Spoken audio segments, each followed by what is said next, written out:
जो हम लोग बता रहे हैं कि गरीबी से निकलने का 3 ही रास्ता है, नौकरी, खेती या व्यापार।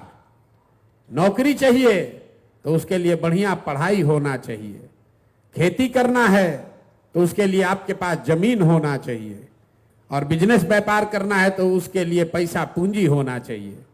बिहार के बच्चों के पास पढ़ने का उपाय ही नहीं है। 60% लोगों के पास, परिवारों के पास एक धूर जमीन ही नहीं है, और पूंजी की बात ही मत कीजिए। यहां प्रति व्यक्ति आय है 35,000, देश में प्रति व्यक्ति आय है 1,35,000। तो 35,000 रुपया मतलब बिहार में रहने वाला 100 में 80 व्यक्ति दिन में 100 रुपया भी नहीं कमा रहा है।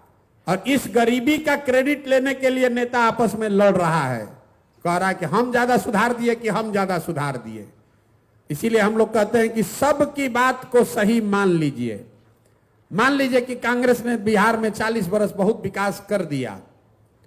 ये मान लीजिए कि लालू जी के राज में सामाजिक न्याय मिल गया, गरीबों को, पिछड़ों को आवाज दे दी गई।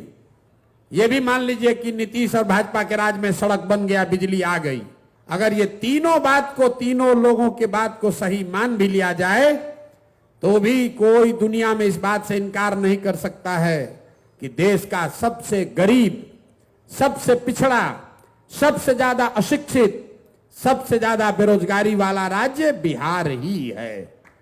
काहे बहस कर रहे हैं कि लालू ज्यादा खराब कि नीतीश ज्यादा खराब, कांग्रेस ज्यादा खराब कि मोदी ज्यादा खराब?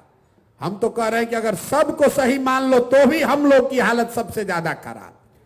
इसलिए यह व्यवस्था बदलनी चाहिए। बदलनी चाहिए कि नहीं चाहिए?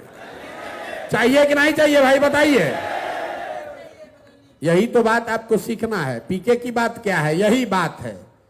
एक बार जीवन में आपने जाति पर वोट दिया, आपने विचारधारा पर वोट दिया, आपने दलों को वोट दिया, आपने व्यक्ति को वोट दिया, आपने चेहरे को देखकर वोट दिया।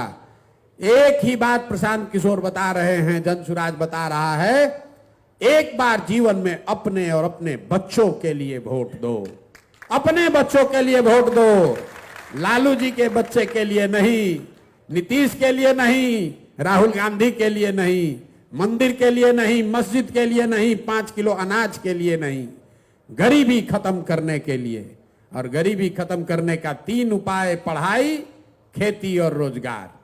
एक बार इसकी चिंता करके वोट दो, अपने आप जीवन सुधर जाएगा।